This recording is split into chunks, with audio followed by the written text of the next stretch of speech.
Concernant l'HCERS n'impose pas le dépôt de texte intégral dans HAL, je l'ai sous les yeux, n'impose pas de dépôt de notice dans HAL ni de texte intégral. Il fournit juste un outil pour extraire de HAL les publications que les laboratoires veulent bien y déposer. Voilà. Juste pour clore la question. Voilà. Parfait. Merci beaucoup. Oui. C'est bon, merci. Donc, bonjour à tous et à toutes. Je vous remercie de votre présence aujourd'hui nombreuse pour cette première journée sur la science ouverte organisée à l'université Jean Monnet. Donc, je suis Hélène Bénis et je suis animatrice des communautés d'utilisateurs de HAL au CCSD depuis avril 2021. Et précédemment, j'ai travaillé à Percé, l'unité qui développe le portail comme chargée de projet recherche, et à la cellule MathDoc, il y a de ça fort longtemps, puisque j'étais chef de projet sur le programme NUMDAM, qui est le pendant du portail Percé pour les mathématiques, la numérisation de revues de mathématiques en accès ouvert. Donc la question de l'accès ouvert, je m'y intéresse depuis donc maintenant de nombreuses années, et c'est donc aujourd'hui que je travaille au CCSD autour des communautés d'utilisateurs de la plateforme HAL. Donc un grand merci à Philippot pour l'organisation de cette journée, pour son accueil et puis pour nous avoir récupérés à la gare ce matin. Ça a été un petit peu chaotique pour venir jusqu'à Saint-Étienne, mais c'est l'aventure, comme on dit. Voici un peu le plan de ma présentation. Donc, je ferai une rapide introduction sur qu'est-ce que c'est que HAL. Ensuite, je vous parlerai de HAL comme pilier des politiques françaises en faveur. Alors, je mets des politiques françaises, j'en parle de la politique nationale et des politiques d'établissement en faveur de la science ouverte. Benoît l'a longuement revenu, je mettrai plutôt l'accent sur la place de HAL dans ces politiques-là. Ensuite, je vous présenterai quelques atouts de HAL d'un point de vue pour les chercheurs et pour les établissements, puisque ce sont quand même les deux communautés qui sont dans nos préoccupations. Et ensuite, je vous parlerai des perspectives pour l'avenir de HAL, puisque HAL se conjugue aussi au futur, et je vous présenterai quels sont les projets pour les 5 prochaines années. Alors, HAL est donc l'archive ouverte, est une archive ouverte multidisciplinaire qui a été choisie par l'ensemble, je dirais la très grande majorité des établissements français, universitaires, que ce soit des universités, des grandes écoles ou des organismes de recherche, pour la diffusion des savoirs de leur propre communauté scientifique. Elle est inscrite dans la feuille de route des infrastructures du ministère de l'Enseignement supérieur et de la Recherche, et dans les différents plans nationaux pour la science ouverte, et je vous montrerai dans quels axes et dans quelles mesures. Donc c'est à la fois une application, un entrepôt unique, une plateforme mutualisée pour les archives institutionnelles, pour les archives thématiques et pour les thèses. Donc là, je vous ai mis un extrait du discours de Frédéric Vidal qui a été du communiqué de presse de Frédéric Vidal du 25 septembre 2020 qui présentait HAL comme l'archive ouverte nationale pluridisciplinaire de la recherche française. Donc vous avez ici l'Odyssée de HAL. HAL a été créé en 2001, donc c'est une jeune adulte, à l'initiative de chercheurs en physique, comme son modèle Archive, sur lequel les fondateurs se sont largement appuyés, et ils se sont fortement inspirés du modèle de Archive. Et 2001, il faut se rappeler que le mouvement en faveur du libre accès était balbutiant. Donc l'auto-archivage était le modèle par défaut, qui était dont HAL fait la promotion. Donc, je cite, l'auto-archivage, ce sont des chercheurs qui déposent des documents, quelle que soit leur version, publiée ou non. On met quelques métadonnées, dont la discipline qui est obligatoire, et le dépôt est modéré avant sa mise en ligne.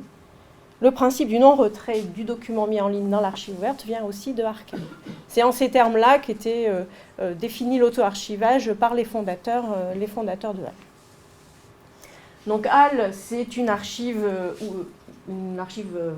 nationale, ce sont aussi des archives thématiques, avec TEL qui est un petit peu, comme vous le voyez, donc HAL est en 2001, TEL est juste avant 2001, c'est la préhistoire de HAL, et aujourd'hui TEL, qui signifiait thèse en ligne, s'appelle HALthèse pour une simplification de son usage.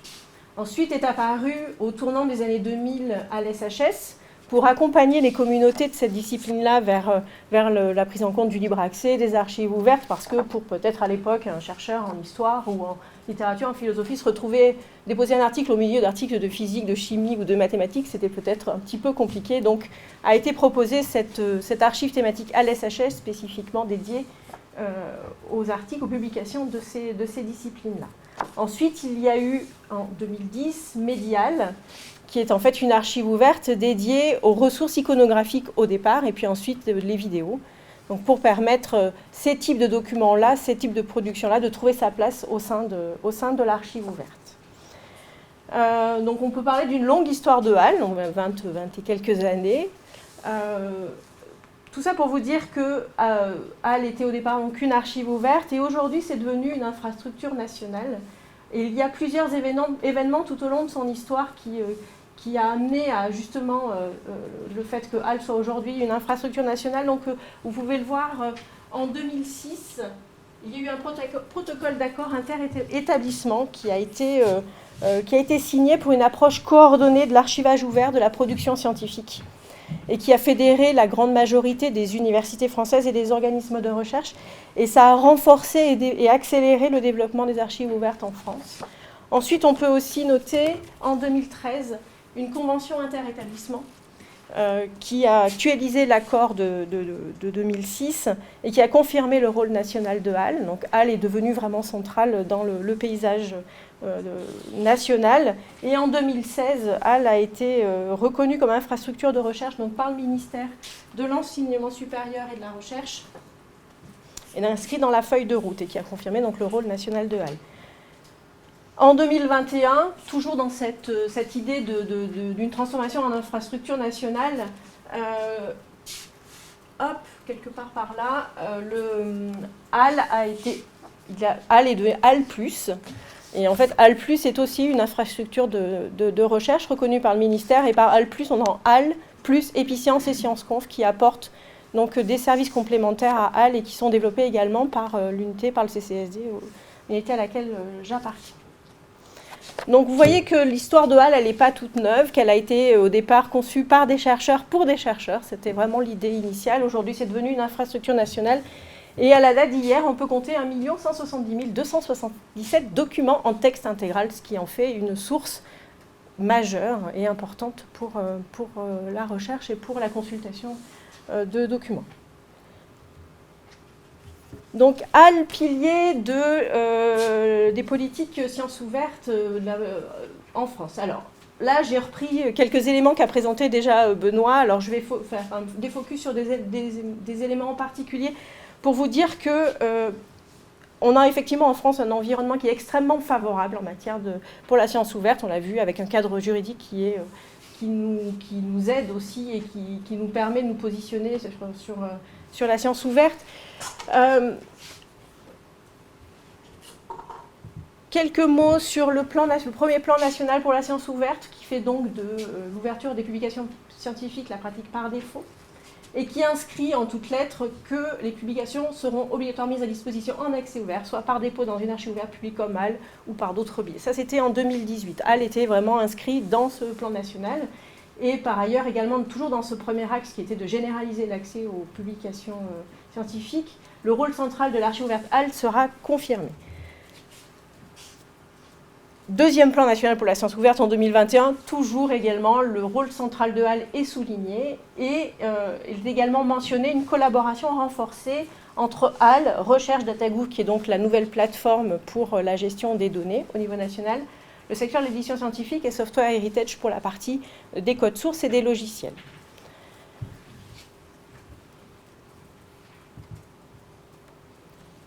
Ensuite, on peut également noter, alors ça a été évoqué tout à l'heure, il y a un certain nombre de grands établissements de recherche comme le CNRS ou l'INRAE ici qui ont publié des feuilles de route dans lesquelles HAL est effectivement positionné comme étant l'archive ouverte dans laquelle leurs communautés doivent déposer leurs publications.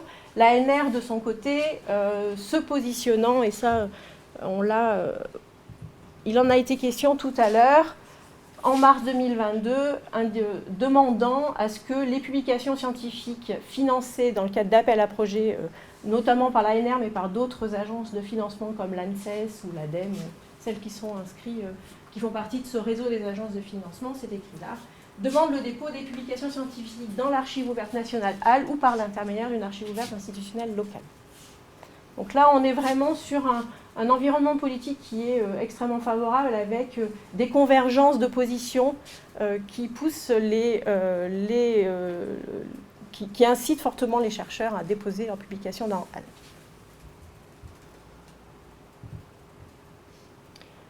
Dans ce cadre-là, il a fallu aussi doter le CCSD et HAL d'un nouveau modèle de gouvernance pour lui permettre en fait d'assurer la pérennité de l'archive, et c'est ce qui a été fait en 2020 avec une gouvernance qui est qualifiée de partagée et un modèle de financement pérenne. L'objectif de ce nouveau schéma de gouvernance est donc de mieux associer les utilisateurs de la plateforme à son évolution et pour mieux répondre effectivement à leurs besoins. Alors, il s'agit également d'assurer la consolidation technique de HAL, le développement de nouveaux services et une meilleure insertion donc, de l'archive HAL dans les infrastructures européennes en matière de sciences ouvertes. Donc avant de vous présenter cette nouvelle gouvernance, je ne l'ai pas encore... hop, ça ne marche pas toujours comme on voudrait. Quelques mots sur le CCSD, qui est donc l'unité qui développe et qui gère l'archive ouverte HAL. Donc c'est une unité d'appui et de recherche du CNRS, de l'INRIA et de l'INRAE, qui a été fondée en 2000 et qui, donc on est basé à Lyon. On développe 3 plateformes, donc la principale, vous la connaissez, c'est l'objet de ma présentation aujourd'hui, c'est HAL. Ensuite, il y a Epicence, qui est une plateforme de revue Diamant. Et ensuite, ScienceConf, que vous connaissez certainement tous, qui est notre outil pour gérer les conférences. Donc ces 3 plateformes-là sont développées par le CCSD. Vous avez ici, je me suis permis de mettre une petite photo. Donc là, je vous ai mis, donc le CCSD, je vous disais, nous sommes 30 personnels, ça équivaut à peu près entre 25 et 26 équivalents temps plein. Avec, là, vous avez ici l'équipe avec à la fois des profils plutôt information scientifique et technique, donc les personnels qui travaillent au sein du support, qui répondent donc aux questions posées par les déposants dans HAL ou les établissements qui disposent d'un portail ou les gestionnaires de collection, là aussi des développeurs, une partie communication, administration. Et donc là, voilà, c'est l'ensemble de l'équipe, parce que derrière elle, il y a aussi des gens, et je trouve que c'est chouette de vous montrer qui nous sommes. Pour en revenir à la gouvernance, la nouvelle gouvernance qui a été mise en place en 2020, cette gouvernance a été validée par le comité de pilotage de la science ouverte. C'est une gouvernance qui est donc composée de 4 instances qui sont ici. Donc, la première des instances, qui est le comité de pilotage du CCSD, qui est composé des 3 tutelles du CCSD, donc c'est des représentants du CNRS, de l'INRIA, de l'INRAE, des représentants du ministère, des représentants de France Université et de la direction du CCSD.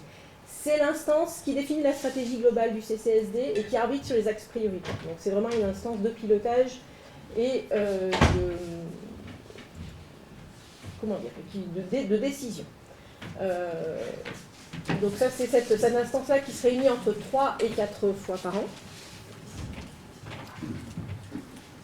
Ensuite, il y a le comité d'orientation. Donc c'est une instance transverse qui regroupe les membres du comité de pilotage, CNRS, INRIA, INRAE, ministère de l'enseignement supérieur et de la recherche, France Université, direction du CCSD, des représentants de l'Assemblée des partenaires, sur lesquels je reviendrai tout à l'heure, et un représentant de la plateforme EPICI.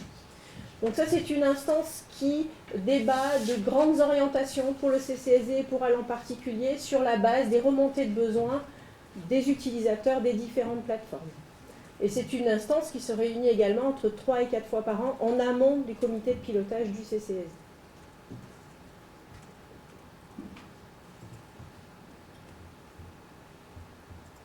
Ça ne veut pas commencer.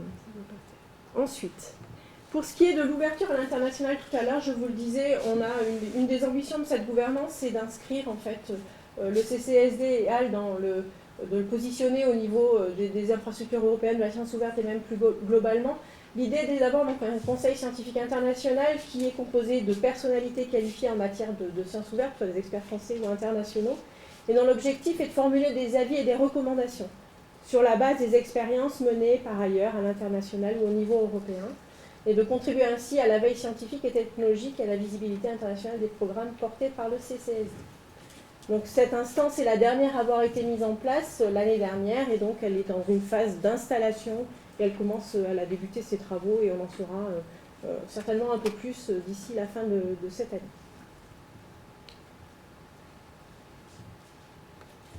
Ensuite, dernière instance de la gouvernance, qui celle finalement vous concerne le plus, vous en tant qu'établissement disposant d'un portail HAL, c'est l'Assemblée des partenaires de HAL. Donc c'est une nouvelle instance qui existe depuis maintenant 2021 et qui regroupe l'ensemble des établissements de l'ESR qui disposent d'un portail HAL. Ça représente aujourd'hui 138 établissements, avec à la fois des universités, des organismes de recherche et des grandes écoles. Cette assemblée, elle identifie le besoin des utilisateurs de HAL, donc au niveau institutionnel, au niveau établissement, et elle les fait remonter au comité d'orientation qui ensuite donc, va débattre de ces besoins. Cette assemblée, au sein de cette assemblée, il y a un représentant par établissement, et pour ce qui est de l'université Jean Monnet, c'est Philippot qui a été désigné pour siéger au sein de l'assemblée. Parmi ces représentants, 5 ont un rôle un peu particulier. Ils ont été élus par les autres membres de l'Assemblée et donc siègent au sein du comité d'orientation et sont donc les porte-parole de cette Assemblée au sein du comité d'orientation du CCSD. Ces élus, donc il y en a 4 pour les universités et les grandes écoles et 1 pour les organismes de recherche. C'est à peu près conforme à la répartition entre ces deux collèges d'établissements que l'on a souhaité répartir de cette manière. Sur ces élus, donc, vous devez certainement les connaître, il y a donc, Nicolas Fressangès qui est professeur d'université de Lorraine. Ensuite, il y a Chérif Aboukassem qui est professeur d'université à Lyon 1, Marie-Madeleine Géroudet qui dépend de l'université de Lille, Nicolas Alarcon pour l'université de La Réunion et Françoise Rousseau pour le CEA et qui, elle, représente les partis organismes de recherche. Et donc, avec ces 5 élus, au niveau du CCSD, on se réunit régulièrement pour débattre des besoins qui sont remontés, des positions et des projets qui sont envisagés pour le CCSD, et donc ils sont sollicités pour participer au comité d'orientation. L'Assemblée des partenaires de HAL a une année de fonctionnement, un peu plus maintenant, et elle a travaillé sur plusieurs points, la partie conditions générales d'utilisation des portails HAL, puisque ça, je n'en ai pas encore parlé, mais le financement de la plateforme HAL qui était jusqu'à présent assuré par ses tutelles, donc CNRS, INRIA, INRAE, aujourd'hui ce financement est diversifié et il est en partie assuré par les contributions des établissements qui disposent d'un portail HAL qui verse maintenant annuellement une contribution qui vise à assurer la pérennité de l'archive et son évolution dans le temps. Donc, adossés à cette contribution financière, ont été produites des conditions générales d'utilisation. Et à la faveur de discussions au sein de l'Assemblée, ces conditions générales d'utilisation ont évolué l'année dernière de manière à ce qu'elles soient plus équilibrées dans les prises de responsabilité des différentes parties prenantes de ces conditions générales d'utilisation. L'Assemblée des partenaires de HAL a également été sollicitée sur la réflexion sur la modération, qui est donc cette étape du workflow de dépôt dans HAL du texte intégral qui consiste à ce qu'il y ait une vérification de la validité technique et juridique du dépôt du fichier. Alors on ne va pas s'assurer si l'article il est bon scientifiquement, hein, on ne va pas lire l'article, pas du tout. On va juste s'assurer qu'il est conforme à la réglementation en vigueur et que c'est le bon fichier qui est déposé et que c'est bien le bon article par rapport aux métadonnées qui sont décrites parce que parfois il peut y avoir des erreurs. Donc c'est cette étape-là qui aujourd'hui prend un peu de temps compte tenu du nombre très important de dépôts que l'on a eu sur ces dernières semaines et qui est en fait indispensable à la mise en ligne du texte intégral sur HAL. L'idée de cette modération, de la réflexion autour de la modération, c'est que aujourd'hui la modération est assurée par un certain nombre d'établissements dont l'université Saint-Étienne, et je remercie les équipes de prendre en charge cette activité-là, qui est une activité importante. L'idée étant de pousser les établissements, de convaincre les établissements de l'importance de prendre en charge cette activité-là qui est aujourd'hui prise en charge par un peu moins de 25 établissements et le CCSD et l'UNIST, Et l'idée, c'est voilà, d'apporter des arguments pour expliquer en quoi la modération prise en charge par l'établissement est un plus, en particulier parce qu'elle permet d'être plus près des chercheurs, d'aller vite dans la mise en ligne des dépôts, parce qu'il peut y avoir des échanges assez rapides avec les équipes. Et c'est un des arguments que l'on fait valoir pour la prise en charge de la modération. Une autre thématique sur laquelle l'Assemblée a travaillé, c'est le partage de l'information entre le CCSD et ses partenaires, et par la mise en place d'un certain nombre de listes de diffusion, de webinaires, qui sont organisés à la fois dans le cadre de l'Assemblée des partenaires, en particulier sur les politiques sciences ouvertes des établissements, mais aussi sur des sujets bien plus larges, avec des webinaires ouverts à tous, qu'on a intitulés « Parlons sciences ouvertes ». Le dernier étant, on a travaillé sur le baromètre sur la science ouverte, en ce début d'année, à l'occasion de la sortie de la nouvelle mouture. Le prochain va être sur l'attribution des licences aux publications déposées dans HAL, comme un prérequis à la stratégie de rétention des droits, et on aura le plaisir d'accueillir Lionel Morel le 31 mai prochain, donc rendez-vous en ligne si cela aussi. Enfin, j'ai vu que le sujet intéressait, donc on vous attend nombreux sur ce prochain webinaire. Le suite d'après va être sur la société civile et le lien entre la science ouverte et la société civile, et ça sera pour la fin de l'année civile. Voilà, que des sujets en lien avec HAL, mais aussi sur la science ouverte en général. Donc voilà pour ce qui était des politiques nationales. Revenons un peu sur la partie plutôt établissement. Donc là, je vous ai mis quelques logos d'établissements qui se sont dotés d'une feuille de route. Il y en a, tous n'y sont pas. J'en ai sélectionné quelques-uns. J'ai mis l'Université Jean Monnet puisque c'est l'occasion aujourd'hui de la présentation de cette politique. Dans ces politiques, la place de HAL, finalement, elle n'est pas tellement questionnée puisqu'elle est bien souvent au cœur de ces politiques. Alors là, je vous ai mis quelques extraits de certaines d'entre elles qui ont des dispositions, des recommandations qui diffèrent. Ça va aller sur AgroParisTech d'une obligation de dépôt dans HAL avec le versement d'une incitation financière individuelle aux chercheurs qui est comment dire, adossé. Un des critères pour le versement, c'est le taux de dépôt dans HAL. Nantes Université qui met en place une obligation de dépôt dans sa charte. Sorbonne Université qui incite et qui explique en quoi le dépôt dans HAL et le texte intégral dans HAL contribue à la diffusion en libre accès des publications, mais également Aix-Marseille Université qui recommande également le dépôt en archive ouverte dans HAL. Là, ce n'est pas indiqué, mais qui a sorti ce dépôt au versement d'un bonus recherche au niveau des équipes. Donc voilà, vous avez ici tout un panel de politiques sciences ouvertes qui fait la part belle donc à HAL et qui, chacune à son niveau, en fonction aussi des contextes locaux, oblige, incite, recommande fortement et verse des incitations financières, parfois lorsque les décisions sont prises en ce sens.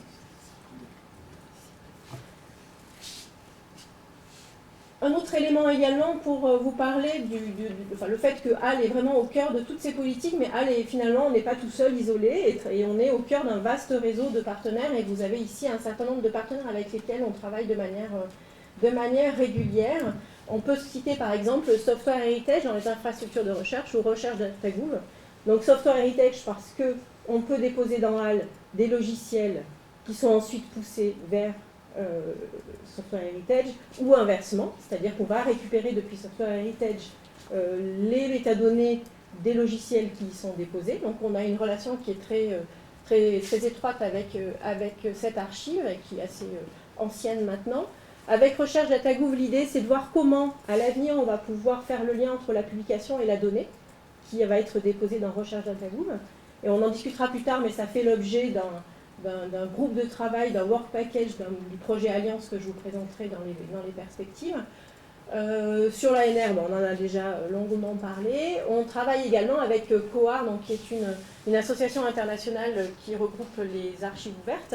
Et on travaille avec COAR sur le développement d'un répertoire qui recense les archives ouvertes. Donc voilà. Ici, vous avez effectivement un certain nombre de partenaires avec lesquels on travaille. Il y a Archive aussi, puisque historiquement, on peut, une fois qu'un physicien a déposé un article dans HAL, peut demander le transfert vers Archive de sa publication. Donc là, ce qui est interconnexion avec d'autres archives avec lesquelles on travaille régulièrement et qui sont reconnues dans leur propre discipline. Un petit mot rapidement pour vous parler du programme ambassadeur et ambassadrice de HAL. Donc pour l'instant, je vous ai parlé des établissements qui sont donc une cible, enfin, ça fait partie de nos communautés d'utilisateurs. On a aussi les chercheurs, les déposants, les chercheurs qui déposent en HAL. Et donc on a mis en place un programme ambassadeur et ambassadrice de HAL pour nourrir le dialogue entre le CCSD et la communauté scientifique. L'objectif de ce programme, c'est de faire remonter donc, les problématiques des chercheurs vis-à-vis de HAL, mais aussi participer à faire progresser les pratiques en matière de sciences ouvertes, les usages de HAL, et par l'expérience de ces ambassadeurs et ambassadrices, montrer que finalement, Benoît le disait tout à l'heure, déposer dans HAL, c'est pas compliqué, il n'y en a pas trop longtemps, et ça devrait pouvoir devenir un réflexe. Je publie, je dépose, je mets en embargo de 6 ou 12 mois pour être conforme à la réglementation, et la publication est libérée automatiquement à l'issue de l'embargo. Et si je le fais de manière régulière, ça ne me prend pas de temps finalement, et je ne me retrouve pas avec ma publication coincée quelque part dans des délais de modération un peu longs parce que je l'ai fait au fil de ma pratique. Donc ces ambassadeurs et ambassadrices de HAL, qui sont aujourd'hui 109, ce sont plutôt le profil jeunes chercheurs engagés en faveur de la science ouverte, certains d'entre eux faisant partie du COSO, d'autres... Voilà, et on a essayé d'avoir des profils et des thématiques, tout ce qui est assez varié. On a des jeunes chercheurs qui sont en SHS, en droit, histoire du droit. On a aussi la médecine, etc. Plutôt la littérature. Donc, voilà, on a ce programme. Et si vous-même êtes ce jeune chercheur, vous voulez devenir ambassadeur, n'hésitez pas. Ambassadrice aussi. N'hésitez pas à en faire la promotion de ce programme auprès de vos équipes.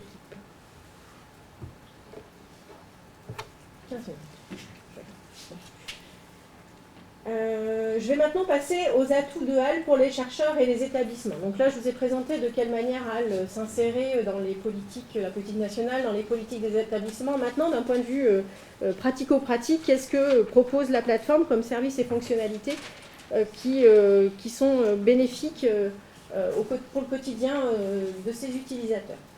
Donc avant de rentrer dans le détail de certains de ces services, quelques principes fondateurs et des avantages immédiats. Ce que l'on cherche avec l'avantage d'utiliser une archive ouverte, c'est que les publications qui y sont déposées sont déposées de manière pérenne, elles sont accessibles, elles sont visibles, on peut les partager, on peut les réutiliser. Donc ça, c'est vraiment des avantages immédiats du dépôt d'une publication dans HAL. Ces avantages-là sont permis par un certain nombre de grands principes. Une préservation à long terme pour une pérennité garantie. On s'adosse au CINES pour l'archivage des publications qui sont déposées dans HAL. Donc l'archivage est souverain. Il n'est pas déporté sur un organisme qui serait géré par d'autres intérêts que les intérêts français. Ensuite, on s'adosse à une infrastructure en OAI qui garantit l'interopérabilité des données, c'est-à-dire que HAL est moissonnable. HAL a des API, par exemple. Ce n'est pas de l'OAI, mais HAL a des API. Et toutes les métadonnées qui sont dans HAL peuvent être récupérées de manière libre par qui le souhaite. La paternité des dépôts est garantie par un horodatage des dépôts. C'est-à-dire que quand on fait un dépôt dans HAL, il y a l'heure qui est indiquée dans le dépôt et la version du document qui est indiquée également. Et ça, c'est extrêmement important pour régler les problèmes d'intégrité scientifique, de plagiat, etc. C'est-à-dire que si vous... Parfois, on entend, oui, mais si je mets ma thèse en ligne, on va me piquer mon travail. Eh bien non. Si on met sa thèse en ligne, si on met son papier en ligne, on montre que c'est soi-même qui l'avons déposé, on en est l'auteur, on est affilié, il y a une date, il y a une heure, la paternité, on peut revendiquer la paternité de ce document. On a également des identifiants uniques et stables, quelles que soient les évolutions de nos serveurs, chaque document a un identifiant, un URL qui ne bouge pas dans le temps. Ce qui n'est pas toujours le cas quand on a un document sur Internet. On va le déposer sur ResearchGate et puis il disparaît. Sur HAL, il ne disparaîtra pas. Donc ça, c'est vraiment important. Et en termes de pratique, je sais qu'on a parlé de ResearchGate, en termes de pratique, peut-être que l'idée, c'est de faire référence à HAL. Déposer dans HAL et dire il est là. Et là, vous savez que dans HAL, le document sera toujours accessible. Il n'y a pas de raison que les URL bougent. Et ensuite, la réglementation juridique est vérifiée, et ça, c'est l'étape de modération, j'en ai parlé tout à l'heure, et ça, c'est important, ça vous protège et ça vous assure que vous avez bien les bons droits et que le document que vous déposez est bien le bon document qui est déposable. Et vous ne risquez pas après d'avoir des conflits avec un éditeur parce qu'il y a une erreur sur le type de fichier. Donc cette étape de modération, je sais qu'elle est un peu longue, surtout en ce moment. Et sachez qu'on fait tout notre possible pour que ça aille vite, mais l'idée c'est vraiment de vous apporter, de vous libérer de cette question-là, quelque part, de la charge mentale de est-ce que j'ai le droit ou pas le droit de déposer ce fichier. Donc voici maintenant comment fonctionne l'archive. Donc moi ce que j'aime dans ce qui est important à retenir, c'est un dépôt, une valorisation par et pour tous. Donc sur la gauche de la slide, vous avez ici les entrants dans HAL. Qui va déposer dans HAL? Le chercheur qui fait l'auto-archivage. Les professionnels de l'IST dans les laboratoires, les universités qui vont déposer pour les chercheurs ou qui vont aller travailler sur la qualité des métadonnées pour que le référencement, la visibilité soit améliorée. Ça peut aussi être des archives locales institutionnelles, comme les archives de Lille par exemple, qui vont reverser dans HAL. Ça peut être des éditeurs également qui vont déposer dans HAL, en particulier avec l'accord qui a été conclu avec Couperin sur Elsevier par exemple. C'est une façon d'avoir des documents dans HAL. Et il y a aussi par le biais de ScienceConf et les conférences. Donc ça, ce sont tous les entrants. Et on voit que la multiplicité de ces entrants fait que HAL est vraiment une archive commune et partagée. Et c'est un bien commun pour tous. Ensuite, une fois que le dépôt est fait, il y a comment on peut l'exploiter. Ici, sur la gauche, sur la droite, pardon, et grâce à quoi on peut les exploiter. Donc, ça peut être exploité dans le cadre d'un CV de chercheur sur HAL, et ça je vais vous montrer un peu plus en détail cette fonctionnalité-là. On peut les exploiter par le biais de collections au sein de vos laboratoires, c'est-à-dire un regroupement des publications de votre laboratoire, de votre unité, des chercheurs qui se sont affiliés, qui ont été affiliés à votre unité, et ça donne à voir de la production de votre laboratoire, de votre équipe, d'une conférence, d'un projet de recherche, peu importe. Au niveau portail, et là on est sur le niveau établissement comme l'université, mais également la partie Epiccience qui va s'adosser à HAL pour aller récupérer des articles qui vont venir être publiés dans les revues sur Epiccience, mais ça c'est encore un autre sujet. Ces exploitations, cette valorisation, donc elle est permise par ces technologies qui sont ici et qui permet en fait effectivement un certain nombre de moissonnage de HAL par un certain nombre d'autres plateformes, et en particulier il faut savoir qu'on est extrêmement bien référencé dans Google et Google Scholar, et ça en termes de visibilité c'est extrêmement important, et on a des relations régulières avec les équipes de Google Scholar pour améliorer la visibilité et le référencement des publications déposées dans HAL, et elles remontent, effectivement si vous faites l'expérience de chercher dans Google Scholar, elles remontent, c'est parmi les premiers résultats qui remontent, et c'est parce qu'on a un partenariat, enfin c'est pas vraiment un partenariat, mais disons qu'on échange régulièrement avec les équipes de Google Scholar.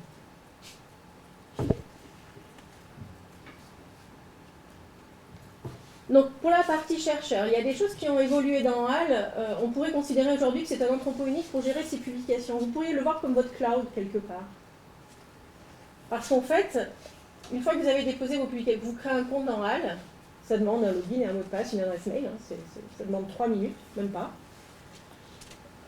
On vous propose un tableau de bord qui vous permet de suivre vos dépôts, les consultations, qui vous permet de savoir où sont, là, ici par exemple, les dépôts qui sont en cours de modération. Vous pouvez, sur ces dépôts, avoir tout un tas d'actions, partager la propriété du dépôt avec des co-auteurs.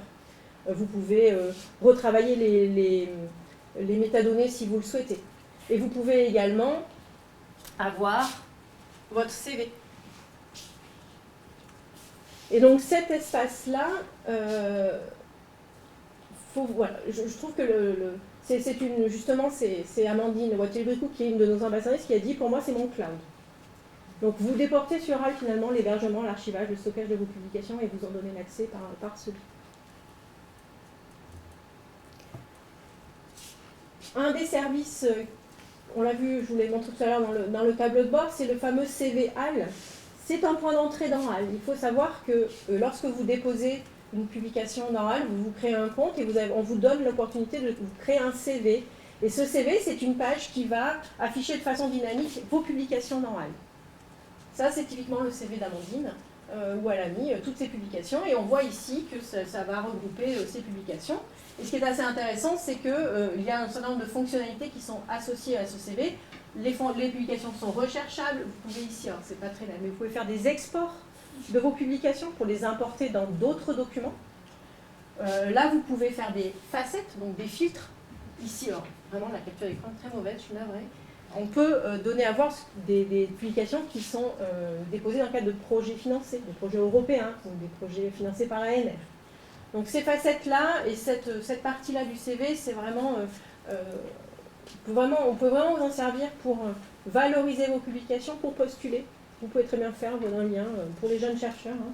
Répondre à un appel à projet, vous mettez un lien vers votre CVAL. Et en plus de ça, il y a des espaces ici qui sont proposés pour rajouter votre profil, vos compétences, les domaines d'activité, tous vos identifiants chercheurs. Alors on voit pas bien, il y a l'ORCID, il y a l'idéal, il y a un IDREF, vos sites web, etc. Vos affiliations. Et l'intérêt de ce CV, c'est qu'il vous suit tout au long de votre carrière, quelles que soient vos équipes de rattachement. Donc ça, c'est un outil qui est un point d'entrée dans HAL, et il faut savoir aujourd'hui qu'il y a un peu plus de 18 000 CV dans HAL. Ces CV sont trouvables par Google. Vous mettez le nom du chercheur CV, et s'il a un CVAL, ça remonte quasiment dans les 2-3 premiers résultats. Ils sont également recherchables depuis HAL. On a ajouté une fonctionnalité dans le moteur de recherche, et si vous saisissez le nom d'un auteur et que cette personne a un CV, ça apparaît, et on peut cliquer, on a accès au CV, et ça apparaît aussi lorsque vous cliquez sur une publication dans les auteurs, il y a une petite mention CV, et vous pouvez accéder au CV de cette manière.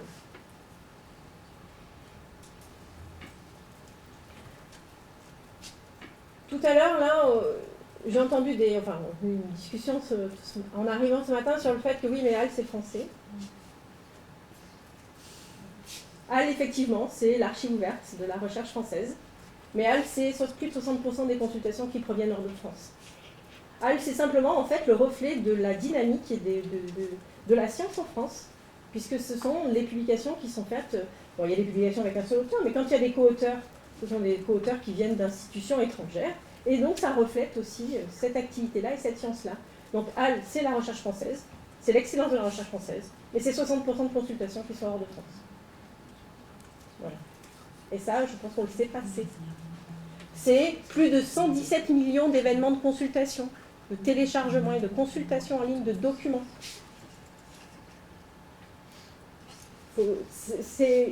Voilà, maintenant aujourd'hui, ça fait 20 ans et on a des arguments pour montrer que c'est français, certes, mais c'est tout. Et c'est connu. Et puis aussi, je ne sais pas si vous avez fait cette expérience de parler avec des collègues étrangers, certains d'entre vous vont vous dire, mais vous avez de la chance d'avoir HAL. Alors je prêche pour ma chapelle, hein, mais c'est pas une initiative comme HAL au niveau français, il n'y en a pas ailleurs en fait. Mais comment ils y arrivent, les étrangers, sur Google. Google Scholar? Bien Google. Vous tapez le nom d'un article avec le nom d'un chercheur, vous tombez sur l'article qui est déposé. Un paywall aussi. Ouais, un paywall aussi. Ouais. Mais par exemple PubMed ou... Mais on a des liens avec PubMed, je veux dire, c'est pareil en fait.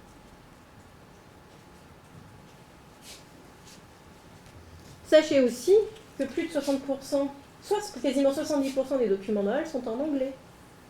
Ce qui reflète la recherche française, c'est ni plus ni moins. Et aujourd'hui, bon là les chiffres c'était du 31 décembre 2022, mais donc là on a un peu plus de 1 170 000 documents. Et 60% des documents sont des articles. Donc c'est quelques chiffres, ça peut paraître un peu anecdotique, mais quelque part de se dire que plus de 60% des consultations viennent hors de France, qu'il y a plus de 117 millions de consultations annuelles de HAL, ça montre aussi la place qu'a pris l'archive dans le paysage et l'usage qui en est fait.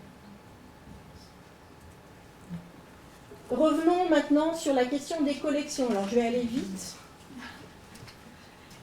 Oui, je vais aller vite. Les collections, comme je vous le disais tout à l'heure, c'est un outil que l'on vous propose pour valoriser les publications d'une équipe, d'un laboratoire, d'un projet de recherche. Vous avez un projet ANR et vous voulez regrouper les publications de ce projet ANR, vous demandez au CCSD la création d'une collection pour ce projet ANR. Et vous avez un site web qui présente le projet avec l'ensemble des publications et des auteurs et des co-auteurs. Aujourd'hui, il y a plus de 8500 collections. On peut suivre les statistiques de consultation et de téléchargement et on peut extraire les publications de ces collections. En termes de valorisation, c'est un outil qu'il est intéressant d'exploiter. C'est gratuit, il suffit de faire la demande au CCSD, on vous crée une collection. Ce qu'on propose aussi, c'est un plugin AL pour WordPress. Si vous avez un site web personnel, vous avez un site web de laboratoire, vous pouvez, avec ce plugin, extraire les publications de votre laboratoire ou vos propres publications pour les incorporer dans votre site web de manière automatique et ça se met à jour au fur et à mesure que les publications sont déposées dans AL et affiliées à votre structure. Donc ça aussi, c'est un outil qu'on propose et qui permet la valorisation de votre activité scientifique. Pour ce qui est des portails maintenant, donc là on est sur le niveau au-dessus de la collection, le portail de l'établissement, il a deux usages, c'est mettre en œuvre une politique de sciences ouvertes, très clairement, et c'est valoriser les publications et les données scientifiques des chercheurs et des enseignants-chercheurs de son périmètre. Aujourd'hui, on a 138 portails d'établissement, alors en tête, je crois que ça représente plus de 90% des établissements universitaires français qui ont un portail HAL. C'est une archive partagée.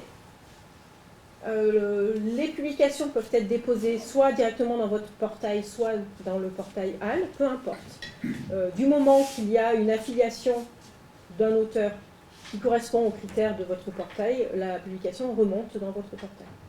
Vous bénéficiez en tant qu'établissement d'un accompagnement personnalisé à la création du portail, à son animation, à son alimentation, à son paramétrage. Et la visibilité, elle est internationale, donc ça je vous l'ai montré tout à l'heure. Ce dont vous bénéficiez aussi, c'est d'un nom de domaine spécifique, d'une interface de dépôt. Vous pouvez personnaliser votre la charte graphique en fonction de vos propres recommandations. Et vous pouvez piloter effectivement votre propre politique sciences ouvertes à travers cet outil-là. Pour ce qui est des administrateurs et administratrices de portail, bonjour. On offre des formations, mais ça vous devez le savoir, vous étiez là la semaine dernière? Oui. C'est ça, il me semble vous avoir vu. On propose des séances de formation plusieurs fois par an pour les nouveaux administrateurs et administratrices de portail et aussi pour ceux qui ont besoin de réactiver des connaissances. Et c'est des formations qui durent un jour et demi en présentiel. Et on propose également des formations pour d'autres rôles tels que les gestionnaires de collection. Et là, on a des webinaires réguliers qui sont proposés et animés par les équipes du CCLD. Pour vous donner, on va terminer là sur les chiffres. HAL, c'est une communauté de chercheurs, mais c'est une communauté de professionnels de la documentation. C'est quasiment 96 000 comptes utilisateurs actifs. Donc, il y a des gens qui se sont connectés à leur compte au moins une fois dans l'année. Les auteurs, on les affilie avec ORCID, ça peut être un argument à faire valoir, c'est-à-dire que quand vous êtes dans HAL, vous pouvez relier votre compte ORCID avec votre compte HAL, déposer dans HAL vos publications et les envoyer automatiquement vers votre profil ORCID. Et ça se fait en un clic, hein. C'est vraiment pas grand-chose à faire. Et ensuite, effectivement, on a 125 000 auteurs alignés sur ORCID. Ce que l'on propose en termes de service, donc c'est une plateforme de support, j'ai mis 5 jours sur 7. Une vérification technique et juridique, c'est la modération, 5 jours sur 7. 365 jours par an ou presque. Une documentation en ligne et des formations chercheurs et professionnels de l'IFC qui sont proposées tout au long de l'année par les équipes du CCLD. Je voudrais juste faire... Alors là, j'avais prévu quelques projets pour vous montrer... des projets là, qui répondent aux dynamiques des plans nationaux pour la science ouverte. Il est 47, on va aller peut-être un peu vite. Je vais juste refaire un point sur... je voulais vous montrer la question de l'ANR. Donc effectivement, c'est une politique... Voilà. ANR et agences de financement, c'est une politique conjointe des agences de financement. Et donc, il demande le dépôt des publications scientifiques dans l'archive ouverte nationale HAL. Et l'objectif poursuivi, c'est de faire gagner du temps aux chercheurs. On dépose dans HAL, on rajoute le code décision de son projet ANR, et c'est tout. La publication remonte dans le portail de l'ANR et apparaîtra ensuite dans les outils de pilotage de l'ANR et des agences de financement. L'idée est vraiment d'avoir HAL comme le point d'entrée. Un seul point d'entrée, celui-ci, un dépôt, et ensuite le dépôt est dispatché là où il faut parce que le code décision de votre projet a été renseigné. Donc ça, c'est important de le faire, de bien renseigner cette information-là. On s'adosse à un référentiel unique qui est DataGouv, et pas recherche DataGouv. Donc DataGouv qui liste les projets ANR avec les codes décision. Donc là, vous vous adossez sur un référentiel qui existe, et si jamais votre projet n'est pas référencé, vous contactez le support et on le crée et c'est fait. Un autre projet, juste rapidement pour vous dire que HAL est une brique du baromètre pour la science ouverte. C'est-à-dire que le BSO, qui donc, vous savez, c'est l'outil qui permet de mesurer l'ouverture de la science en France, qui existe depuis maintenant 3 ans, en fait, moissonne HAL pour les articles et publications avec et sans DOI Crossref, se base sur les affiliations de HAL pour les structures, les laboratoires, les établissements, les universités, et la classification thématique est aujourd'hui celle de HAL qui a été privilégiée pour le classement des publications en fonction des thématiques. Donc c'est une collaboration au long cours avec les équipes du BSO. Et une dernière... hop. Là, parce que j'ai eu une réflexion, on en a parlé ce matin, on a travaillé sur une nouvelle ergonomie de HAL. Si on vous dit HAL c'est compliqué, on ne peut pas déposer, je vous invite à tester le dépôt d'une publication dans HAL avec la nouvelle interface. Et vous verrez qu'aujourd'hui c'est plus intuitif. Les interfaces ont été repensées avec un panel d'utilisateurs qui nous a aidé à les concevoir. Et l'idée c'est d'avoir... on a des blocs simplifiés, on met le DOI, quelques métadonnées, etc. Et on est accompagné, et honnêtement, il n'y en a pas pour longtemps. Faire un dépôt dans HAL, c'est pas très long et c'est plutôt efficace. Hop.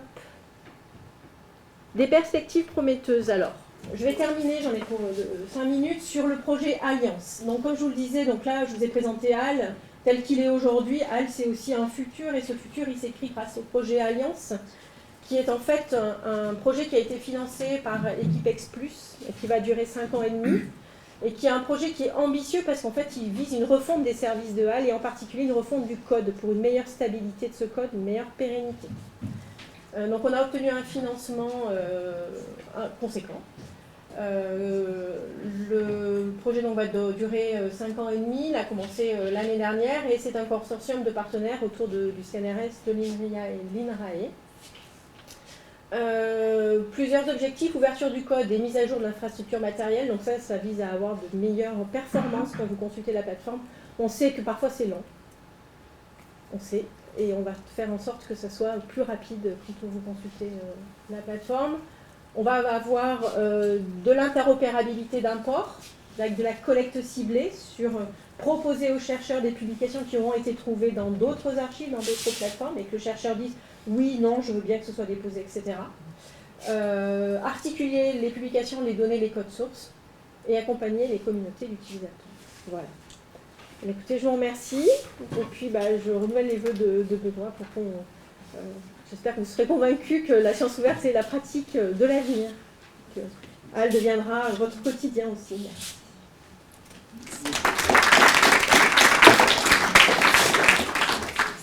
Merci beaucoup Hélène pour la présentation.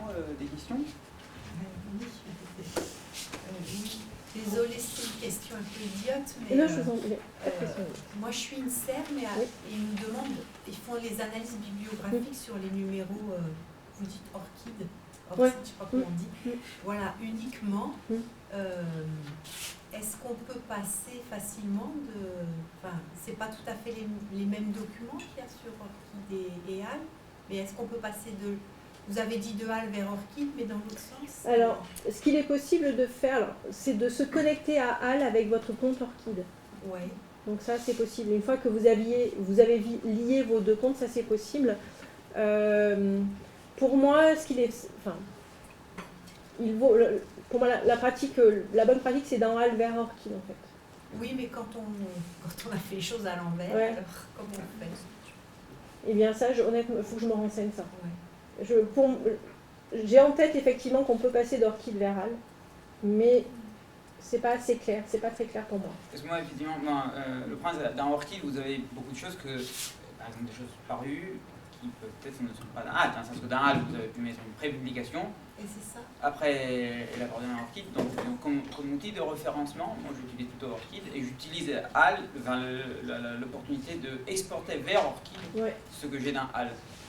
Je vais être en direction naturelle, Benoît. Orchid, c'est pas une archive ouverte. Non, Orchid, c'est pas une archive ouverte. C'est un référencement. C'est un référencement. Des références bibliographiques, c'est dans Orchid, mais Orchid, il n'y a pas de document. Il n'y a pas de document. C'est juste la référence, et vous allez pointer vers le document qui est dans HAL avec le texte intégral, en fait. C'est comme ça que c'est. Mais en mettant l'orchide dans HAL, ça apparaît automatiquement. Enfin, Non, non, non. Ah non. Non, non, J'ai en pas- fait, moi, je suis passée par l'inverse aussi. Mais... une fois que le lien entre le profil orchide et HAL est fait, il est fait. Ouais. Par contre, chaque fois que vous rajoutez une publication dans HAL, il faut leur renvoyer vers Orchid. Il n'y a pas de synchronisation. Mais il y a juste un bouton à cliquer. Il n'y a pas d'automatisation. Ah oui. Voilà. Il y a un bouton à cliquer. Une fois qu'on rajoute une publication sur Orchid, dans HAL, est-ce que vous voulez la pousser vers Orchid? Oui. Il n'y a rien à faire. Il y a juste à appuyer sur le bouton pour la confirmation. J'avais compris Dans le sens que ça m'intéresse. Oui, le problème c'est que l'autre sens, c'est ce que disait Benoît, l'autre sens c'est dans Orchid, vous n'avez pas de document. Eh ben non. Vous avez juste une liste. Oui. Parce qu'il n'est pas fait pour contenir des listes. Alors que HAL, il est surtout fait pour contenir des documents. C'est ça. Ce sont intrinsèquement deux objets Différence. un C'est peu des différents. Voilà. objets complémentaires en fait. Il y a Après, un dialogue entre les deux, mais ouais, voilà. il y a un dialogue entre les deux. Après, pour ce qui est là, on parlait des versions qui peuvent être différentes, il faut quand même savoir que dans HAL, on peut faire du versionnage de documents. C'est-à-dire qu'un même document peut avoir une vie dans le temps, et on peut avoir une première version, et puis une deuxième version, et on peut mettre la deuxième version dans HAL, qui ne viendra pas écraser la première, mais qui vient compléter la première. Et l'ensemble des versions d'un même document est accessible de manière stable et pérenne avec un seul URL, une seule URL. Si vous avez une prépublication et qu'après c'est publié et que vous avez l'autorisation de l'éditeur de publier, de mettre en ligne la version définitive, vous pouvez la rajouter. Ça, c'est une fonctionnalité qui est un peu méconnue, je trouve, de l'usage de versionnage. Pour rajouter de l'intervention, qu'à la fin de l'intervention, Hélène a parlé du portail HAL. Bien évidemment, à l'UJM, on a un portail. Je vais en parler dans mon intervention cet après-midi, mais voilà, on a une administratrice du portail à l'UJM, on a 2 modérateurs, donc tous les problèmes de modération, donc du fait que ça prend un peu longtemps, c'est pas vrai pour les chercheurs UJM, parce qu'on a 2 personnes qui s'occupent de la modération. Et avant-hier, j'ai fait un dépôt, ça a pris une dizaine de minutes pour être modéré, un peu moins peut-être. Et donc on n'a vraiment pas ce problème. Malheureusement, je viens en reparler tout à l'heure. On peut peut-être parler aussi du statut des thèses déposées par l'université ou directement sur HAL par rapport aux différentes versions du document. Un doctorant peut déposer sa thèse directement sur HAL. Par contre, s'il passe par le circuit habituel à l'université, donc c'est-à-dire par le SCD, on a la validation des pairs. On sait que c'est la bonne version du document. Et donc quand ça va passer par la bibliothèque, donc il y a un versement en fait, c'est un peu technique, mais d'une plateforme qu'on appelle STAR, qui va verser dans HAL et le document va être archivé sur la plateforme dans le dépôt du CINES. Et à ce moment-là, la thèse déposée par l'intermédiaire de l'université va avoir le label validé par un jury. Donc vous aurez une certification différente de la version du document. Moi, je veux juste je ne sais pas le lien qu'il y a entre archive, nous on a une biologie, on a bioarchive. Oui, bioarchive, oui. Et du coup, c'est une synchronisation, vers bioarchive, non, on a vers archive, mais pas vers bioarchive. Alors c'est encore différent. Ouais. Bioarchive, c'est une émanation de archive en fait. Alors moi, ce que je peux, alors moi en mathématiques, nous on utilise archive. Et ce que j'ai fait dans le dépôt en question avant-hier, j'ai déposé dans HAL, j'ai cliqué sur un bouton et j'ai reçu une vingtaine de minutes après un mail de Archive en me disant on a reçu votre dépôt et le lendemain Archive l'a mis en ligne. Mais moi je ne suis pas allé ni sur le site Archive, ni j'ai rien fait, je suis allé juste sur HAL. J'ai demandé qu'il soit automatiquement poussé vers Archive et ça a été fait. Alors pour l'instant BioArchive est là, peut-être c'est dans les... Peut-être, oui. Ça viendra, moi je pense, c'est quand même une émanation de Archive, BioArchive, donc c'est la même infrastructure. La question, elle est de savoir si l'archive en question, elle est vraiment pérenne en fait. Enfin, BioArchive, je pense. Toutes les déclinaisons d'archive, il y a quelques archives de la nôtre, elles ne sont pas toutes aussi libres que l'archive. C'est ça, il faut que, c'est ça en fait. C'est souvent assez indépendant. C'est assez indépendant. Qui sont Archive, c'est vrai qu'elle, c'est l'archive de référence, voilà, C'est son histoire. Mais... Mais à la base ou c'est international? Archive, c'est américain. C'est Cornell, ouais. C'est Cornell. Ouais. Et la Science Foundation au départ, qui fondait. Oui, 1991. 1991. Les physiciens étaient à la pointe. Ouais. Je ne sais pas s'il y a d'autres questions. Mais pour revenir sur ces questions d'autres archives, enfin, il y a vraiment des questions sur lesquelles il faut qui sont importantes à se poser. C'est est-ce qu'il y a un financement qui est pérenne sur ces archives? Qui les gère? Quelles sont les conditions d'ouverture? Quelle est la gouvernance? Toutes ces questions-là, en fait, qui sont à instruire finalement quand on dit... bon, il y a HAL, c'est pour la recherche française. Vous êtes dans une discipline où il y a une archive ouverte qui fait référence. Bon, ben voilà, je veux dire... l'essentiel, quelque part, c'est que ce soit en accès ouvert, enfin, en libre accès, accessible, etc. Mais il y a plein d'archives qui se créent comme ça, et parfois, on ne sait pas trop qui y a derrière, et est-ce que... Il dit archive ouverte ne dit pas forcément pérennité, en réalité. Hein. Tout dépend de qui est derrière, comment c'est géré, comment c'est financé, parce que HAL, c'est gratuit, mais non, c'est pas gratuit. Il y a cette manière Oui, ouais, le DOAPR, ouais. Ce fameux annuaire, la collaboration qu'on a avec Coire, c'est le DOAPR, qui permet d'avoir... ça permet d'aider à la décision, en fait, à la prise de décision. On est dans une thématique en particulier, on va sur ce répertoire-là, et on a des propositions d'archives et des critères, et ça permet d'avoir une aide à la décision, en fait. Par exemple, un archive, moi comme je le disais, dans ma communauté archive et archive de référence, il y a le problème que quand ils avaient été fondés, la Simons Foundation avait donné énormément d'argent pour la création d'archives, mais la Simons Foundation a comme objectif principal de promouvoir les nouveautés.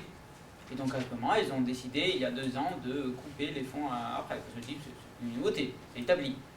Derrière, il y a l'université de Cornell, qui est un gros établissement, mais ce n'est pas le gouvernement français. Donc archive est un archive extrêmement solide, certes, mais on peut se poser le problème de la pérennité économique, pas autre, mais à un moment donné. Tout à fait. Après, c'est tellement grand archive que mais des archives plus petites peuvent avoir ce genre de problème. La dimension nationale de HAL lui garantit, le fait que ce soit quand même souverain, il y a des financements qui sont français, c'est un argument en fait aussi, qui assoit une certaine stabilité quand même. Bon, alors je ne sais pas s'il y a d'autres questions, sinon on peut passer à la transition suivante.